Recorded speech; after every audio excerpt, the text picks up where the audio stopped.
Colosenses, el capítulo 4.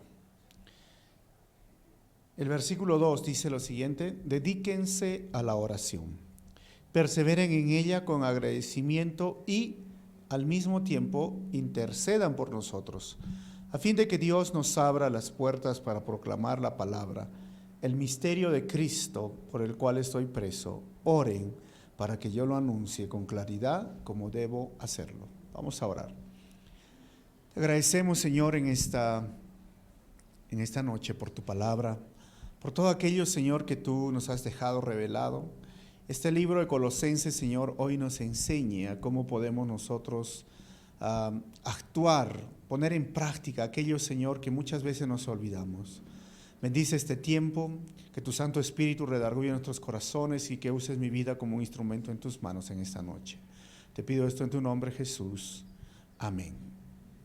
Estamos hoy, espero terminar el libro de Colosenses. Este libro nos ayuda a entender cómo es que nosotros podemos responder frente a las herejías que se levantaron hace mucho tiempo y hasta el día de hoy tenemos esta influencia. Una de ellas es el liberalismo o el libertinaje, que se puede llamar.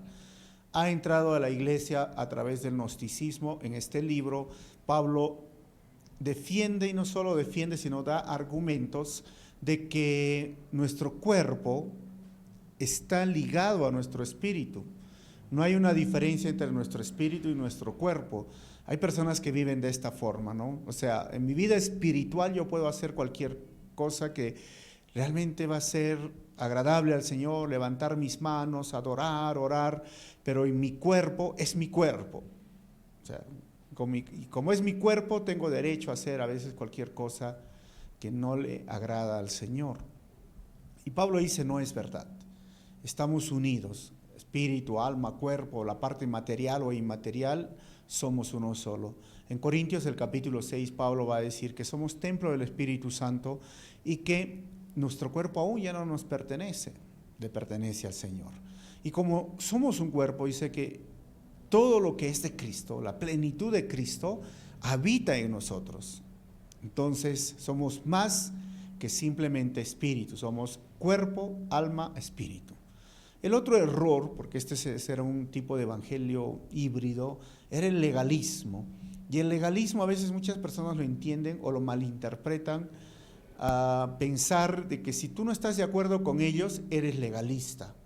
Pero el legalismo se basa en aquello que tú pones como requisitos para la salvación. En esta carta ellos consideraban que deberíamos de obedecer días de fiesta, deberíamos seguir guardando los sábados, deberíamos seguir hoy con esa dieta que se llamaba kosher o evitar, llegar a ser vegetarianos. ¿Para qué? Para ser aceptados por Jesucristo. Pablo dice, esto no es verdad, no necesitas hacer más para tu salvación. Obviamente que hay cosas que sí debemos de evitar, que son malas en la cultura en sí mismo, que la Biblia no lo llama pecado, pero sí son pecaminosas en el círculo, en el momento en el cual se usaron, ¿no? Entonces, Pablo defiende una vez más que somos salvos por gracia, solamente por la gracia, y por él podemos conocer. El capítulo 1 y capítulo 2 habla sobre este tema, y el capítulo 3 y el capítulo 4, una vez que pone la doctrina, pone la vida práctica. Entonces, el título, para terminar este capítulo, sería, como está aquí, la vida práctica del cristiano. Y al final va a hablar sobre los saludos finales. Esta carta está dividida en dos partes, del versículo 2 al 6, porque el 1 le corresponde al estudio anterior, es la vida práctica del cristiano. Del capítulo 7 hasta el versículo 18 vamos a ver los saludos finales y luego va a estar saludando uno por uno y vamos a ir viendo quiénes son esas personas. Así que vamos a ir al texto. Dice el versículo 2, dedíquense a la oración, perseveren en ella con agradecimiento. Y cuando Pablo usa esta palabra, dedíquense, es algo como que deberíamos de estar haciéndolo siempre. Si queremos tener una buena salud espiritual. Hoy por ejemplo, las personas dicen que si no quieres engordar, ¿qué tienes que hacer? Dejar de comer y hacer ejercicio. Así que dedíquese a usar esa dieta y hacer ejercicio. Y si no lo hago, ¿qué va a pasar? Voy a engordar. Así que no hay té chino, ni té verde, ni agüita con limón que te va a ayudar a quitar la grasa. Simplemente es dedicación, esfuerzo, sacrificio. Es algo que tú tienes que hacerlo, porque si lo dejas de hacer, vas a tener problemas. Entonces, en el lado espiritual, Pablo dice, dedíquense a la oración. ¿Qué significa? Que si yo dejo de hacerlo, ¿sabes qué? Voy a tener problemas. ¿Y qué problemas? Pues problemas en mi vida espiritual. Por eso Pablo dice, perseveren en ella. Debemos de perseverar. ¿Y por qué deberíamos de perseverar? Porque, ¿sabes? Hay momentos que no te da ganas orar. Hay momentos que a veces estamos tan ocupados que nos olvidamos de orar. Y las circunstancias de la vida a veces estamos enojados, mejor no oro. O estamos muy cansados o nos distraemos y nos olvidamos. Y luego llega el lunes, el domingo he estado firme, el lunes ya no me da ganas de orar. Pero el martes de repente vuelvo a orar, pero el miércoles ya no tengo, el jueves, y al final ya estamos en problemas. Y Pablo dice que debemos de dedicarnos y perseverar, pero con agradecimiento. Y el agradecimiento es en cualquier circunstancia. Ojo, en otras palabras, la oración no es opcional para la vida del cristiano. O sea, no es que Pablo, ni Jesús, ni toda la Biblia te dice, si cuando tú puedas, ores. No, Pablo dice, dedícate. Y la oración es crucial para esa vida cristiana efectiva y ministerial. Si estás en el liderazgo, debes de orar, dedicarte y perseverar. Si quieres tener una vida cristiana efectiva, debes de dedicarte y perseverar en la oración. Ahora, yo te digo, si eres papá, si eres mamá, deberías de estar dedicado a la oración. ¿No? ¿Cuántas veces al día comemos nosotros? 3, ¿seguro? Yo creo que comen más, ¿no? A veces comemos 5 veces, ¿no? ¿Cuántas veces oramos en el día? ¿Cuántas veces nos dedicamos? Imagínate que yo ore los miércoles que vengo. Tengo mi tiempo de oración. Una vez a la semana. Ahora yo les pregunto, ¿podría yo tener una salud buena si solo como una vez por semana? No. Por eso digo, la oración es crucial, es parte de ustedes. Cada día nosotros debemos de recordar 2 versículos que les voy a mostrar lo que dice Pablo en Efesios capítulo 6, versículo 18 y 19. Dice, oren en el Espíritu en todo momento. Con peticiones y ruegos, manténganse alerta y perseveren en oración por todos los santos. 19. Oren también por mí para que cuando hable Dios me dé las palabras para dar a conocer con valor el misterio del Evangelio. Entonces Pablo otra vez recomienda, ¿cuándo debemos de orar? ¿Los miércoles o los domingos? No, ¿cuándo? En todo momento. ¿Y qué significa esto? Algunos me dirán, pero pastor, ¿puedo orar en la combi? Por supuesto. ¿Puedo orar cuando estoy cocinando? Por supuesto. ¿En el trabajo? Por supuesto. ¿Cuando me levanto? Por supuesto. Todo momento podemos y debemos de orar. Y todo momento con peticiones y ruegos. Porque por ahí hay personas que dicen, entonces, ore por mí. Bueno, oro, ese momento recuerdo y oro. Pero necesitamos mantenernos firmes y oremos también por oportunidades para predicar el Evangelio. ¿Alguna vez te has puesto a orar por aquel familiar, amigo o vecino que no conoce al Señor? Para que Dios te dé una oportunidad para predicarle el Evangelio, deberías de orar.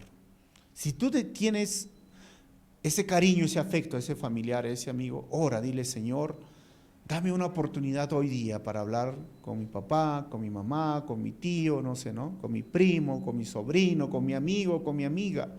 Porque eso es lo que dice Pablo, pero hay que orar en el Espíritu en todo momento. Ahora, Filipenses, ¿qué nos dice Filipenses, el capítulo 4, del versículo 4 al 6? Alégrense siempre en el Señor, insisto, alégrense. Que su amabilidad sea evidente a todos y el Señor está cerca. No se inquieten por nada, más bien en toda ocasión, con oración y ruego, presenten sus peticiones a Dios y denle gracias.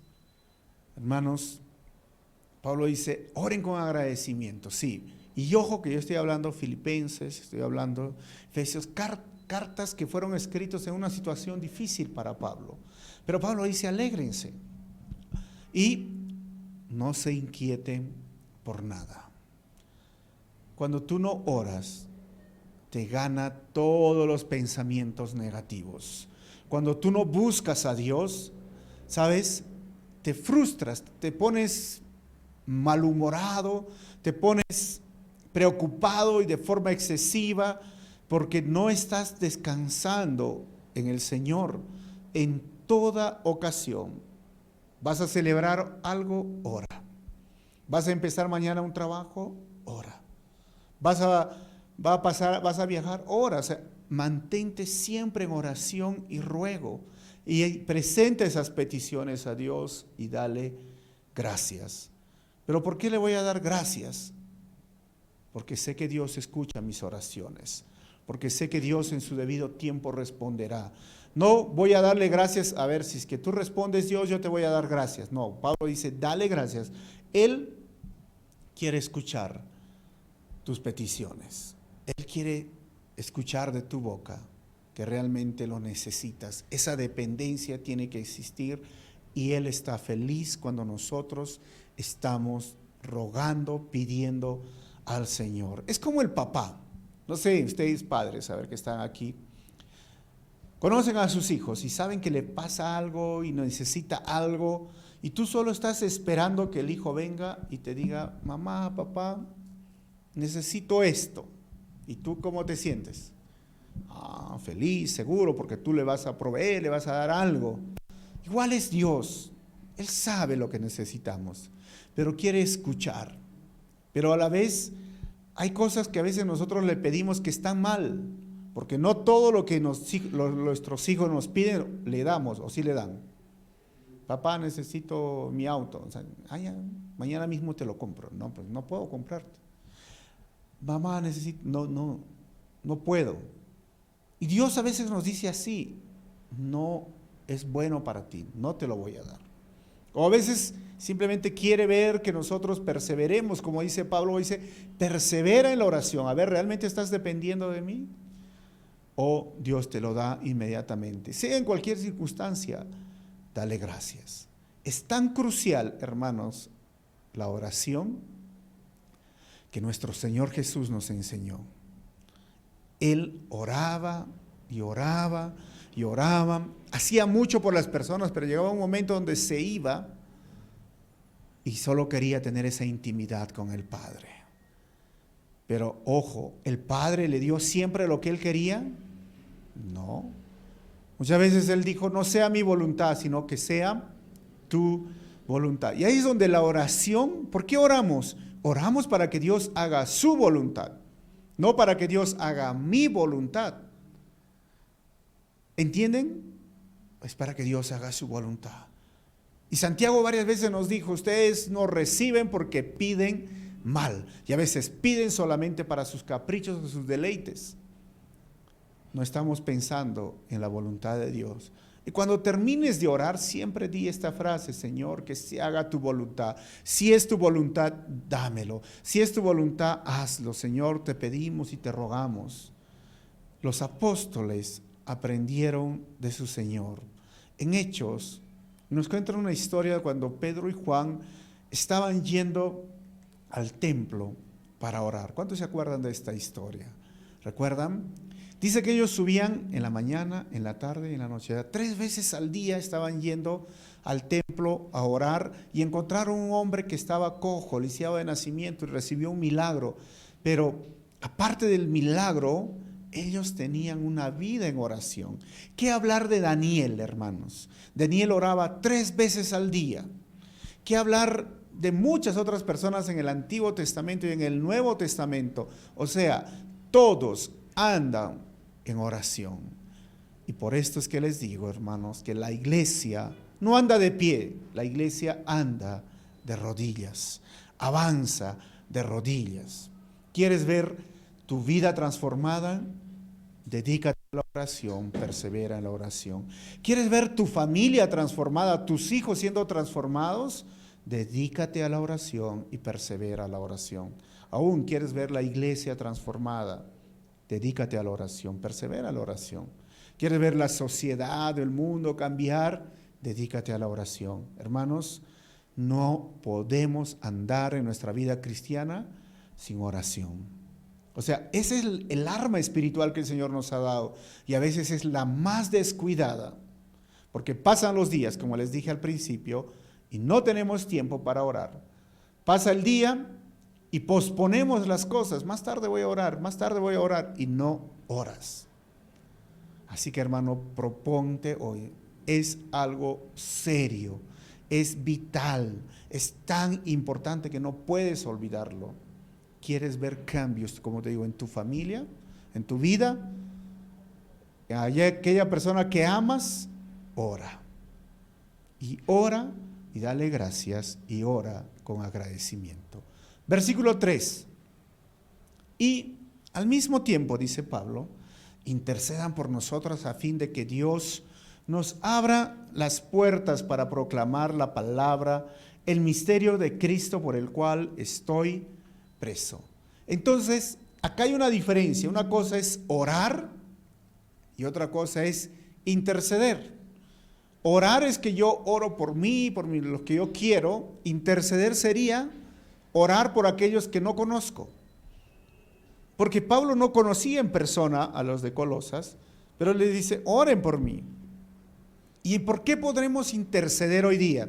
Miren, hermanos, la ventana 1040, hay tantas peticiones de oración. Tú entras a internet, puertas abiertas y vas a ver peticiones. Entonces, si yo no los conozco, ¿puedo interceder esto por aquellos, orar por aquellos que no conozco para que Dios haga su voluntad? Sí.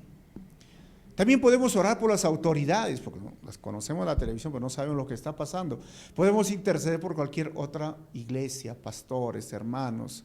O sea, para esto necesitamos separar un tiempo en el día para orar e interceder por las otras personas. ¿Cuánto tiempo yo debería o podría orar?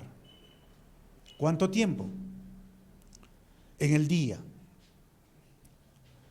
Ahí va, entonces, dice, no tengo tiempo. ¿Por qué? Porque me levanto a las 9 de la mañana y a las 9:30 entro a la universidad.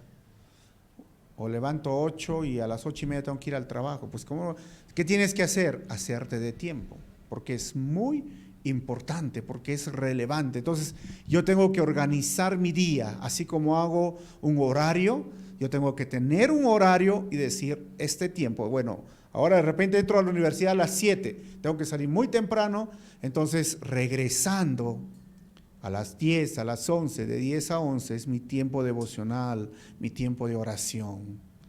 O regresando en la noche, mi tiempo de oración, antes de ver el noticiero, antes de ver, no sé, lo que les gusta ver, o antes de hacer otras cosas, tengo que tener un horario. ¿Cuántas veces por día tengo que orar? En todo momento. Pero yo estoy hablando ahora de un tiempo devocional especial donde tú ores concentrado en el Señor y a la vez intercedas. No solamente por los que conoces, también por los que no conoces. Y esto es lo que decía Pablo. Versículo 4. Oren. Oren para que yo lo anuncie con claridad como debo de hacerlo. Otra vez, otro motivo. Intercede, pero ora. Hermano, ¿sabes qué? Cambios van a suceder en tu familia cuando tú te pongas a orar e interceder por aquella persona que tú dices, ese es duro, ese no se convierte con nada. Pero es que no es tu problema, es algo que tú tienes que ponerte en la brecha, pedirle al Señor y es Dios quien va a hacer la obra. Y a veces dices, pero ¿cómo voy a hablar a mi amigo, a mi amiga? Bueno, ora. Pablo mismo dice, para que yo lo anuncie con claridad, para que haya oportunidades. Esto es parte de la vida cristiana. Si tú te levantas en el día y dices, Señor, dame oro para que pueda hablar a mi amigo o a mi amiga o a ese ser querido, y para que anuncie tu palabra con claridad, las cosas van a cambiar. Mientras no hagas esta oración, créeme, no va a haber cambios, no vas a ver resultados. Si tienes un problema en tu familia, con tus hijos, ora y dile, Señor, dame el momento para hablar con mi hijo, con mi hija, y para que cuando hable con claridad, las cosas van a cambiar. Pero si tú no haces nada y piensas que él va a cambiar o ella va a cambiar porque tú simplemente haces cualquier cosa para que cambie, no, esto es un asunto espiritual. Pablo dijo, nuestra lucha no es contra carne. Dice, tú no estás peleando con tu hijo, con tu hija, con tu vecino, con tu ser querido. ¿Sabes contra quién estás peleando?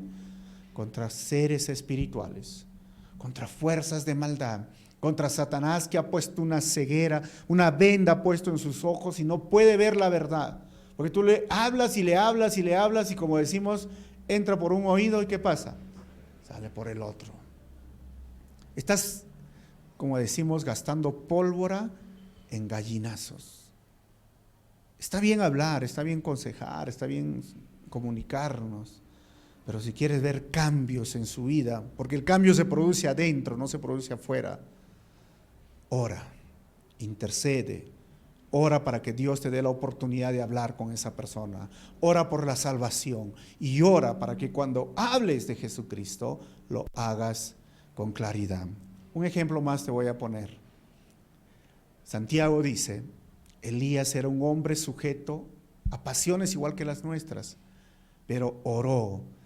Un día dijo, no va a haber más lluvia, y por 3 años no llovió, sequía completa.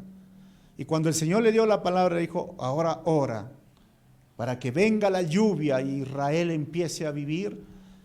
¿Cuántas veces oró, saben? 7 veces. Se puso a orar, dijo, Señor, ahí viene la lluvia, no viene. Viene la lluvia, no viene. Lo mandó a su criado, ¿no? A su sirviente. Vienen las nubes, no viene. Siguió orando y orando y orando. Dice la Biblia, 7 veces, la 7ª vez, y la lluvia empezó a caer. Esto es lo mismo que dice Pablo, dedíquense a la oración y persevera. Es triste a veces escuchar personas que dicen, pero yo ya le pedí al Señor. ¿Y cuántas veces le has pedido al Señor? Una, creo 2 veces y no pasa nada. No, tienes que perseverar. Persevera, ora, ora y ora y ora. Y vas a ver el milagro suceder. Amén, hermanos. Vamos a avanzar. Versículo 5 ahora. Ahora es la vida práctica en el testimonio.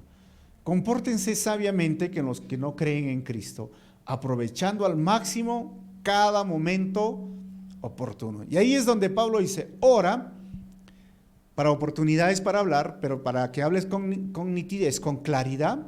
Pero hay algo más que tienes que hacer. Pórtate bien, si podríamos decir. Da un buen testimonio a aquellas personas. Porque de nada vale, oras, predicas cuando tu testimonio es negativo. Por eso Pablo dice, compórtense sabiamente. Hay cosas que son pecado y no debemos de hacerlas. Pero hay cosas, como yo les podría decir en la vida, es blanco y es negro. La Biblia claramente define esto. Pero hay cosas grises o plomas, no sé cómo te puedo decir, ¿no? ¿Y cómo debo de comportarme frente a esto? Sabiamente. Por ejemplo, con la música. La Biblia dice que debes de escuchar música mundana, música secular o música cristiana. Dice de ritmos, este ritmo sí es pecado, este ritmo no es pecado. No. Dice, no tomes Coca-Cola, tómate agüita, es pecado. No dice. O lo dice, hermanos. ¿Sí? Y aún así podemos hablar del baile, del vino, podemos hablar de bajarte música por internet, un montón de cosas que la Biblia no lo define como pecado. Pero ahí es donde entra, debo de comportarme sabiamente. Aún de la forma en que yo visto. La Biblia dice con decoro, pero ¿qué es decoro? Algunos diríamos, ¿no? y de acuerdo a la cultura donde estamos. O sea, Pablo dice, está bien, ora, pero también tienes que comportarte sabiamente. ¿Esto qué significa? No solamente en la forma que he visto, no solamente lo que escucho, también puede ser en lo que hablo. No puedo caer en ese sistema del mundo. Si todos mis amigos hablan groserías, ¿qué voy a hacer yo? No, pues hablo groserías. Y cuando llego a la iglesia, soy goody goody. ¿Han escuchado en inglés? No mato ni una mosca, como decimos. Tranquilito. Pero afuera, ¿qué soy? Terrible. En el trabajo, ¿qué soy? Terrible. Grosero, lisuriento. Pero llego acá y me pongo a orar, Señor, no entiendo por qué no se convierten, por qué no la palabra llega a mis amigos, pero si tus amigos te ven y dicen, si para ser cristiano se acerca igual que tú, mejor no soy cristiano. Y llegas y dices, no sé por qué mi familiar, mi papá, mi mamá, mi hermano no se convierte. Y él te diría, si así es ser cristiano, mejor pues no lo soy. Porque en la casa eres uno y en la iglesia eres otro. Por eso dice Pablo, compórtense sabiamente con los que no creen en Cristo. ¿Y saben por qué? Porque ellos te están observando, pues, te están viendo. Y aprovecha al máximo cada momento, porque los días son malos. ¿Sabes cómo lo resumiríamos en una sola palabra? Testimonio. Yo tengo una pregunta. Del 1 al 10, 1 lo más bajo, 10 lo más alto, ¿dónde calificas tu testimonio? ¿Cómo te estás comportando con las personas que no conocen al Señor, que no creen? 1, 2, ¿dónde, hermano? ¿Dónde te pones? 5 o -0, no sé, ¿no? -1, -2, ¿dónde? Entonces no esperes resultados si tu vida está mal. Por eso es importante recordar cómo vivimos frente a los demás. Y miren, Pablo sigue diciendo, versículo 6, que su conversación sea siempre amena y de buen gusto, así sabrán cómo responder a cada uno. Esto es tan importante. ¿Cómo es tu conversación en casa? ¿Cómo es tu conversación con tus amigos? ¿Es amena? ¿Es de buen gusto? Porque esto es importante. A veces no lo es. Y a veces cuando se reúnen solo es peleas, solo son problemas. Hoy hablamos de una comunicación asertiva. ¿Y qué significa esto? Lo que está diciendo Pablo, amena. ¿Sabes cuándo hay una comunicación amena? Cuando hay un diálogo y cuando no hay un monólogo. Muchas personas, muchas familias, muchos padres practican el monólogo y no el diálogo. El diálogo significa que hay 2 o 3 personas, todos interactúan. Y sobre todo, se respeta el derecho de hablar o de opinar y aún hasta de equivocarse de la otra persona. Y yo tengo el derecho de hablar, de opinar y a veces equivocarme en mi conversación. Y todos deben de hablar, yo no soy el que hablo. Porque hay personas que cuando se reúnen, ellos quieren hablar y no dejan hablar a otras personas. Y significa que yo no siempre tengo la razón. Porque hay personas que cuando tú hablas, yo no quiero hablar con él o con ella, porque solo esa persona muestra que tiene la razón. Entonces, practiquen su conversación. En otras palabras, resumiríamos este párrafo, esta pequeña subdivisión, decir que Dios está interesado, ojo, en cómo vivimos nuestro cristianismo en el secreto, orar e interceder, y cómo vivimos nuestro cristianismo en público, cómo está nuestro testimonio, cómo nos comportamos y cómo hablamos. Esto se llama el cristianismo integral. O sea, no solo a Dios le importa tus oraciones, le importa cómo te comportas. Pero ahí va el asunto. ¿Qué es lo que el mundo, los no creyentes, le va a impactar? ¿Tus oraciones o cómo te comportas? ¿Tu intercesión o cómo hablas con ellos? ¿Qué le va a importar más a ellos? ¿Cómo nos comportamos? ¿Cómo hablamos? Es decir, por eso Pablo decía, ustedes son cartas abiertas. O sea, El mundo nos está viendo y debemos de entender que somos sal y somos luz. Eso no significa que yo ande con la cara seria, no, sino que no me comporte como ellos, no viva como ellos, y en las cosas grises, que como les dije hace un momento, en las cuales no se define esto es pecado, pues actuemos sabiamente. Hay personas cuando yo enseño, por ejemplo, sean amigos, hombre con hombre, mujer con mujer, algunos jóvenes dicen, no, pero usted es demasiado legalista, me dicen, no, ¿cómo es posible? Yo le digo, yo no digo que es pecado, te digo que no es sabio que andes hombre con mujer, anda hombre con hombre, mujer con mujer. No está en la Biblia, no te voy a decir que está en la Biblia, pero no es sabio, entonces yo tengo que actuar sabiamente. Respecto al vino, no, pero el vino, no, actuemos sabiamente. Respecto a la música, sabiamente. Respecto al baile, sabiamente. ¿Cómo me visto? Sabiamente. ¿Qué hago? ¿Qué música escucho? Sabiamente. No estoy hablando pecado, hermanos. Amén. Entonces, esa sería la parte, diríamos, como el corazón de este versículo, porque ahora voy a correr porque solo viene saludos, saludos, saludos finales. ¿Ok? Entonces, estemos listos. Versículo 7 en adelante. Dice, nuestro querido hermano Tíquico, fiel servidor y colaborador en el Señor, les contará en detalle cómo me va. Tíquico es mencionado fiel servidor y colaborador. Yo creo que sería un título para cada uno de nosotros, ¿no?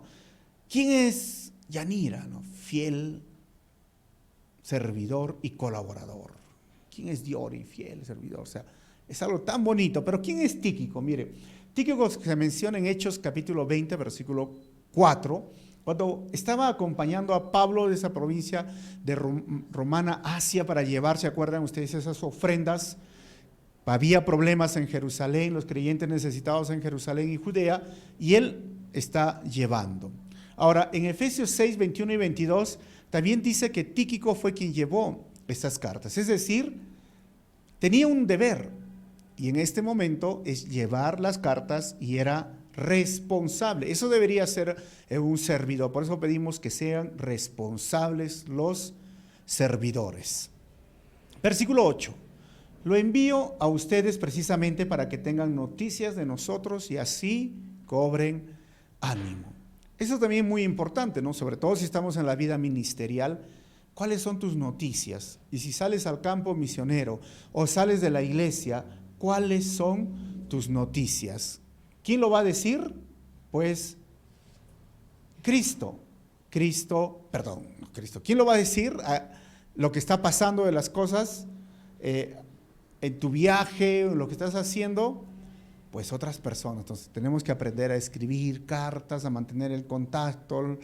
Porque yo estuve en un viaje este fin de semana, mandar qué estoy haciendo, no estoy haciendo. ¿Para qué? Para que cobre ánimo, los anime a las demás personas. Versículo 9. Va con Onésimo. ¿Saben quién es Onésimo? Ahorita les voy a explicar. Onésimo, querido y fiel hermano que es uno de ustedes. Ellos lo pondrán al tanto de todo lo que sucede aquí. Ahora Pablo menciona otras personas. Onésimo. Y ojo con las palabras que usa. Querido y fiel hermano que es uno de ustedes. Ahora, ojo con esa palabra, grábensela, Onésimo, porque ¿saben qué? Es el próximo libro que vamos a estudiar. ¿Quién era Onésimo? Onésimo, hermanos, era un esclavo de un creyente en Colosas que se llamaba Filemón. Él huyó y tuvo contacto con Pablo en Roma. Al final él conoce al Señor, allá Onésimo, se convierte al cristianismo y llega a ser un ayudante de Pablo. Ahora, su historia la vamos a ver la próxima semana en una carta que se llama Filemón, que lo vamos a desarrollar un solo miércoles. Pero es curioso que Pablo le llama fiel hermano y le dice, no está agarrando, dice, mira, yo también Onésimo que ha sido un esclavo y se ha escapado. Porque a veces a nosotros nos gusta calificar así, ¿no? Es curioso. Cuando te preguntan de algo, ¿y qué de Pepito? Ah, Pepito, se separó. ¿Quién te preguntó si se separó? Pepito, no, el que era tal, era drogadicto. Pero ¿quién te preguntó si era drogadicto? Es que a veces nos gusta hablar de esos temas y Pablo nos enseña que si nos vamos a referir a una persona, hablemos de sus virtudes, de algo bueno. Dice, fiel hermano, y es uno de ustedes. Eso es Onésimo. Versículo 10. Hay nombres para sus hijos, ¿eh? ¿Han anotado, hermanos? Onésimo, Aristarco, ahora viene Aristarco, mi compañero de cárcel, les manda saludos, como también Marcos, el primo de Bernabé. En cuanto a Marcos, ustedes ya han recibido instrucciones, así, si va a visitarlo, ¿qué dice Pablo? Si va a visitarlo, no lo reciban porque me abandonó. Ese es el Marcos que lo abandonó, ¿sabían? En el libro de Hechos lo menciona a Marcos, primo de Bernabé. Cuando estaba por arrancar el segundo viaje misionero, Pablo dijo, yo no voy con Marcos. Y Bernabé, como era su primo, dijo, no, sí lo llevamos. Y Pablo dijo, no lo llevamos porque no es responsable, nos dejó. Y hubo un gran problema. O sea, primero empecemos. Marcos, él era un macedonio de Tesalónica, que lo menciona en Hechos 24, y era el acompañante de esos viajes de Pablo. Ojo, hermanos. Y él estaba con el apóstol cuando esa multitud en Éfeso lo capturó a Pablo, que está mencionado en Hechos 19, 29, cuando hay el tumulto en esa ciudad de Éfeso por Artemisa, ¿se acuerdan? Los que han estudiado, estamos estudiando Hechos con el grupo Lucas. También estaba con Pablo cuando él zarpó hacia Roma, bajo la custodia romana. Lo seguimos viendo que siguen acompañándolo en Hechos 27, 3. Pero ojo, ese era Aristarco. Me confundí, ¿no? Decía Marcos, eso era Aristarco. Ahora esto es Marcos. Marcos, cuando Pablo aún estaba en ese desacuerdo antes con Bernabé y Marcos, en Hechos 13:5 y en Hechos 13:13, ustedes pueden ver ese desacuerdo. Al final Pablo y Bernabé discuten y llegan a estar de acuerdo que no están de acuerdo. ¿Me entienden, hermanos, o no?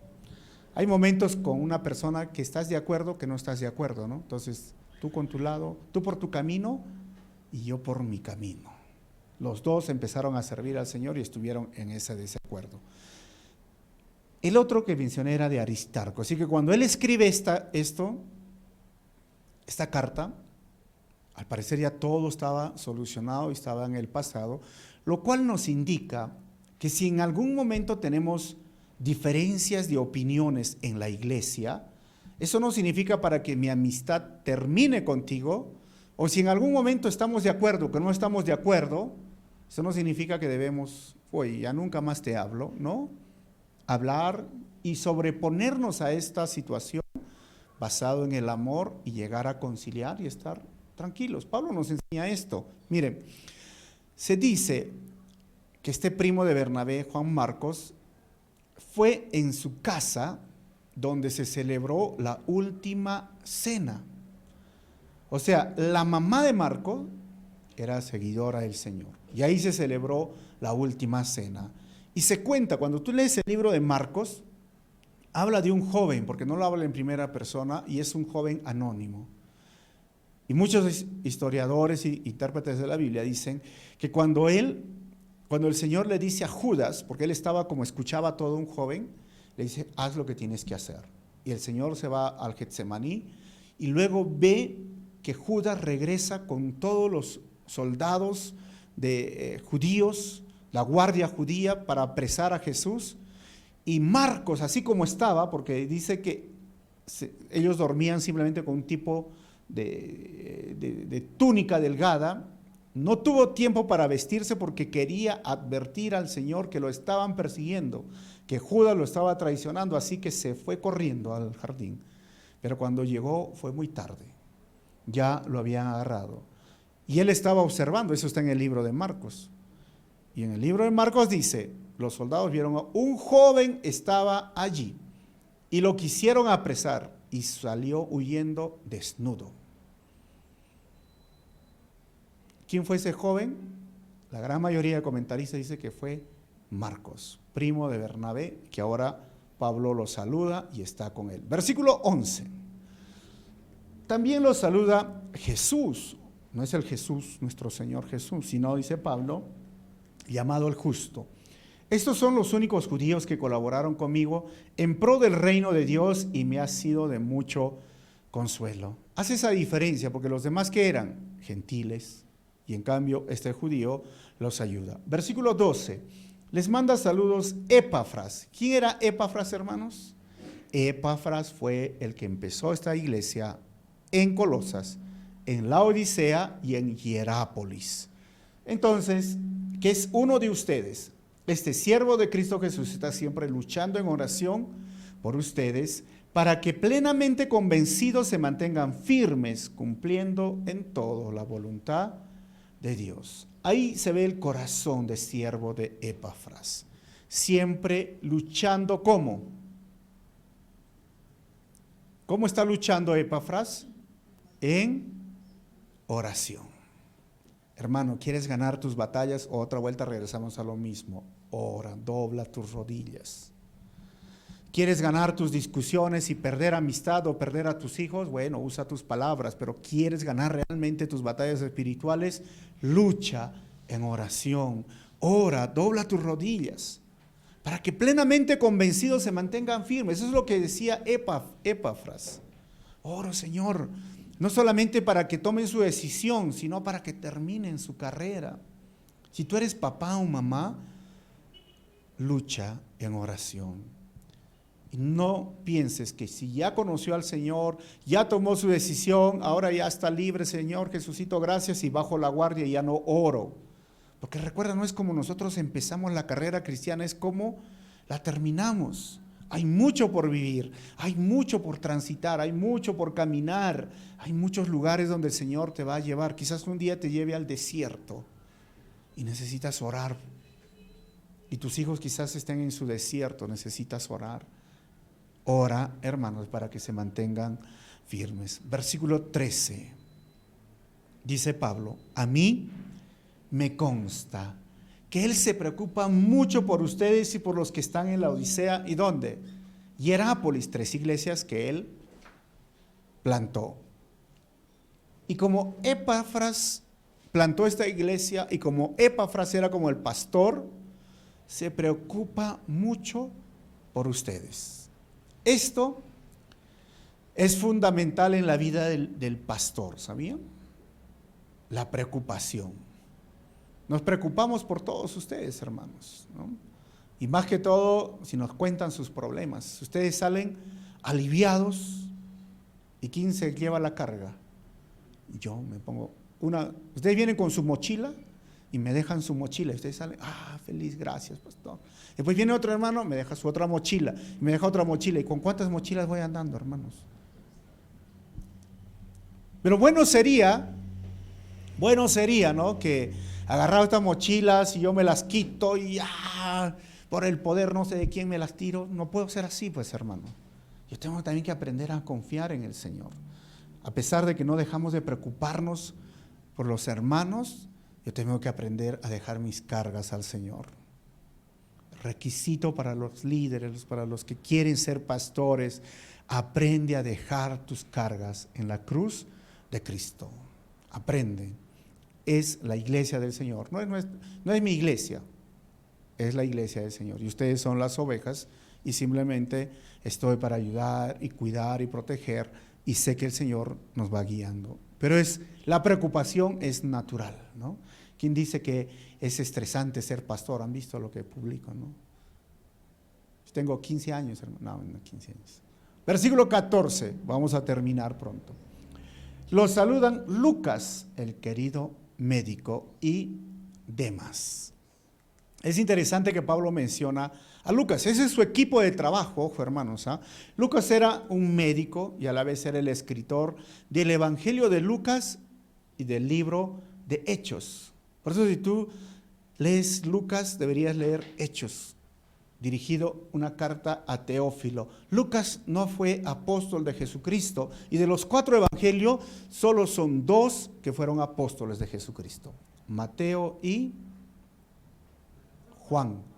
¿Quién escribió el otro evangelio? Marcos, Juan Marcos, el primo de Bernabé, y Lucas, que acá lo menciona. Ahora vemos a Lucas que él estaba trabajando con sus escritos, esa mente analítica y científica porque era un médico, y en Lucas capítulo 1, versículo 1 al 4 van a ver cómo él ordena, y él da muchos detalles de los que nosotros hoy entenderíamos en el libro de Lucas, porque da detalles como un médico. Si lees Lucas 4:38, Lucas 5:12 al 15 y Lucas 8:43, solo un médico podía darte esos detalles. Por eso se dice que el Evangelio de Lucas es el que está mejor organizado de forma cronológica. Marcos fue el primer evangelio escrito. Por eso Marcos hay historias que evita, ¿no? Pero Lucas empieza a agarrar, cuando él escribe, ya está Mateo, entonces dice, de Mateo y Marcos me voy a guiar y voy a hacer algo más cronológico, porque el último evangelio fue Juan. Ahora, ¿qué de Demas? ¿Quién era Demas? No es Demás, hermano, ¿eh? Demas. Demas es mencionado en Filemón, el capítulo 1, versículo 24, como uno de los colaboradores de Pablo. Y en 2 de Timoteo, el capítulo 4, el versículo 10, Pablo menciona que Demas lo había abandonado. ¿Por qué lo había abandonado? Porque él había amado más este mundo y se había ido a Tesalónica. Está aquí mencionado en esta carta, está mencionado en Filemón como parte de su equipo, pero la última carta, cuando ya Pablo iba a ser martirizado o muerto, Pablo dice, cuando yo más necesitaba el apoyo de Demas, Demas me ha abandonado. Esto, hermanos, nos indica lo que les dije hace un momento. No importa cómo empieces tu carrera, lo que importa es cómo la terminas. Quizás Demas se desanimó porque Pablo no era liberado, Pablo estaba en la cárcel y frente a los peligros, ¿qué dijo? Bueno, mejor me voy. Ya no aguanto más, me voy. Por esto, hermano, tú puedes empezar tu carrera con alegría. Has recibido el perdón, existe el primer amor, estás feliz. Pero a veces vienen los problemas, las circunstancias difíciles. A veces pareciera que Dios no responde a tus oraciones. A veces vienen frustraciones en la vida. ¿Qué vas a hacer? ¿Vas a dejar la carrera? ¿Vas a abandonar al Señor? ¿Vas a dejar la obra? ¿Vas a abandonar el ministerio por las presiones? ¿Porque ya no puedes más? Yo te aconsejo, no lo hagas. Pero tampoco te sorprendas si alguien del grupo o alguien de la iglesia lo hace. Porque desde el tiempo que se escribió esta carta, las personas como Demas amaban más el mundo y dejaron el cristianismo. ¿Y saben por qué? Porque muchas veces el mundo puede ser y sigue siendo tentativo para muchas personas porque no han muerto esos deseos del mundo. Así que lo mejor es morir. El mundo ya no es para ti. Vamos a terminar. Versículo 15. Saluden a los hermanos que están en la Odisea, como también a Ninfas y a la iglesia que se reúne en su casa. La Odisea es el pueblo, el lugar donde también abrió esta iglesia. Y Ninfas, no se sabe mucho de Ninfas. Algunos dicen que fue mujer, algunos dicen que fue hombre, pero no hay más, se podría especular. Versículo 16. Una vez que se les haya leído a ustedes esta carta, que se les lea también en la iglesia de la Odisea y ustedes lean la carta dirigida a esa iglesia. Ahí es donde Pablo da esas instrucciones para compartir la carta con otras iglesias y hasta el día de hoy lo leemos esa carta. O sea, Pablo dice que lo lean en la Odisea y algunos por ahí están preguntando, ¿y cuál es la carta dirigida a la Odisea, hermanos? ¿Has encontrado en el Nuevo Testamento carta a la Odisea? No, no hay. Pero algunos comentaristas dicen, debe ser esa carta que está en Apocalipsis, porque en Apocalipsis se escribe una carta a la iglesia de la Odisea. A las 7 iglesias, ¿se acuerdan? Las 7 cartas. Y hoy, si tienes la oportunidad de ir a Turquía, si no me equivoco, vas a hacer el tour de las 7 iglesias. Llegas allá y vas iglesia por iglesia. No sabemos si es esa carta, No podríamos especular si aparece esa carta de la Odisea, pero es curioso. Es curioso si nos ponemos a poner así como medios, no sé, molestosos, diríamos, ¿y dónde está esa carta? Porque hay personas así que no pueden dormir porque quieren encontrar todas las respuestas, ¿no? No hay esa carta y ahí cerramos el asunto, ¿no? Y deberíamos tener la confianza de que todos esos 27 libros del Nuevo Testamento es la palabra de Dios y ha sido inspirada. Y si quieres descansar tranquilo, quizás la Odisea no fue inspirada por Dios.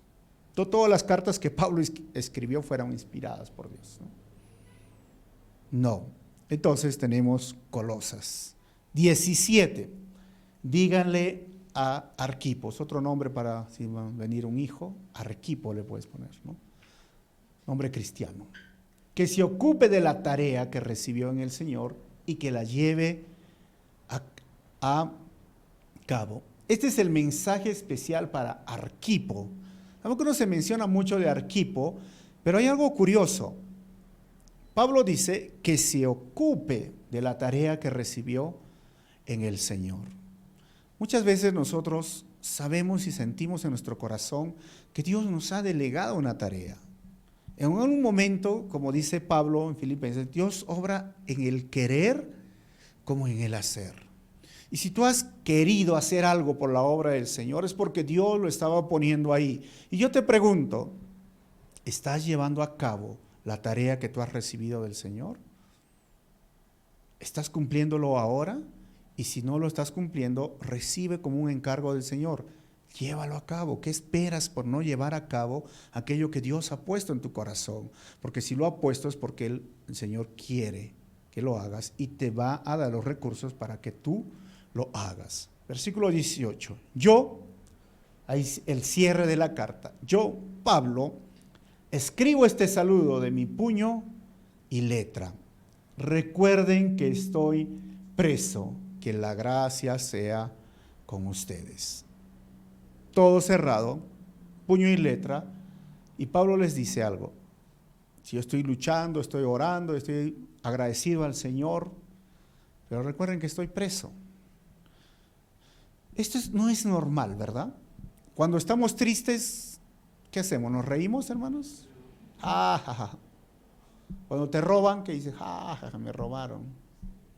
A no ser que sea un celular ahí que el ladrón va a agarrar y te lo va a devolver. Ahí estás feliz, lo engañé al ladrón, dices, ¿no? Ah. Y no tenías plata en la cartera y dices, infeliz porque no hay nada. Pero si hay plata, si te va mal, si hay malas noticias, si estás en momentos difíciles, Pablo nos enseña eso, que el gozo, la alegría, el agradecimiento al Señor no depende de las circunstancias que vivamos, hermanos. Termino con estas 3 conclusiones. Primero, oramos para que Dios haga su voluntad, no para que Dios haga mi voluntad. Esa es la diferencia. La diferencia hoy día de todo ese pseudo evangelio de fe y prosperidad donde tú declaras, donde tú afirmas, tú decretas y básicamente tú le ordenas a Dios. Dios llega a ser tu esclavo. Dios llega a ser tu sirviente. Y tú dices, yo ya dije, yo hablé y estás obligado a hacerlo. Mentira, eso es hasta blasfemia, hermano, herejía. Oramos para que Dios haga su voluntad. No mi voluntad, su voluntad. Segundo, perseverar en la oración, ojo, es parte de ser discípulo de Jesús. ¿Cómo sé que eres seguidor de Jesús? Yo te diría, ¿estás orando? ¿Cómo sé que soy discípulo de Jesús? ¿Estás perseverando en la oración? No, es que no tengo ganas, que no importa que no tengas ganas, tienes que perseverar en la oración. Mantente firme en la oración. Las batallas se ganan de rodillas, hermanos. Y tercero, para Dios es importante aquello que hacemos en secreto y cómo nos comportamos en público. No hay diferencia, pero sí es importante los dos. Para Dios, pero para el mundo es más importante cómo está nuestro testimonio. ¿Se acuerdan lo que les hablé hace un momento? Cómo nosotros nos comportamos sabiamente y cómo hablamos. Y si hacemos un mea culpa o evaluamos nuestra vida hasta del domingo, lunes, martes y miércoles, ¿cómo te has comportado, hermano? Sabiamente frente a las personas que no conocen al Señor. ¿Cómo fueron tus palabras? Si te escaparon algunos tú que de repente no debes de mencionar. Y algunos es que me obligan, no, nadie te obliga, hermano. Tú decides hablar. ¿Cómo te estás comportando? Porque por esa forma de tu testimonio, quizás aquellas personas que tú aprecias no vengan a Cristo. Pero en Cristo tenemos nuevas oportunidades. En Cristo existe la gracia, el perdón, la restauración. ¿Por qué no terminamos este momento haciendo una oración y pidiéndole a Dios, primeramente, que nos ayude en nuestro testimonio? Y segundo, que nos dé oportunidades para predicar el Evangelio y que nos dé las palabras correctas. Vamos a agachar nuestra cabeza, cerrar nuestros ojos y vamos a orar.